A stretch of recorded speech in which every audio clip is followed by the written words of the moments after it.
Hi மக்களை, நம்ம இன்னைக்கு என்ன பார்க்க போறோம்னா விஜய் டிவியோட இன்னைக்கு ஒரு சிந்து பைரவியோட எபிசோட் தான் மக்களை பார்க்க போறீங்க.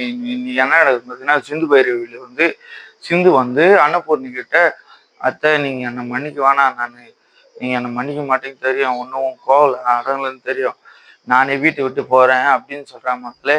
அதுக்கு என்ன சொல்றாங்க பார்த்தீங்கன்னா, வீட்டை விட்டு வந்து சிந்து வெளியே வந்துடுறாங்க மக்களே. அன்னபூர்ணி சிவா சொல்றாரு மக்களே, பெரியமா உங்களுக்கு என்ன பண்ண தோணுதோ நீ பண்ணுங்க பெரியமா, சிந்து நல்லவ அப்படின்னு சொல்ற மக்களே. அதுக்கு என்னன்னு பார்த்தீங்கன்னா, அன்னபூர்ணி பொண்ணு காப்பாற்ற இதுவெல்லாம் சேர்த்து நான் மன்னிச்சிட்டேன் அப்படின்னு போய் சிந்து கூட்டணும் சிவா அப்படின்னு சொல்ற மக்களே. சிவாவும் சிந்து போய் கூட்டினாரா மக்களே. 2 பேரையும் சேர்த்து வைக்கிறா மக்களே. இதோட இந்த வாரம் ஃபுல்லா முடிய போகுது போல மக்களே. சிந்து பைரவி முடிய போகுது. எல்லாரும் மிஸ் பண்ணுவீங்கன்னு நினைக்கிறேன். லைக் பண்ணுங்க, ஷேர் பண்ணுங்க, கமெண்ட் பண்ணுங்க மக்களே. பாய் பாய்.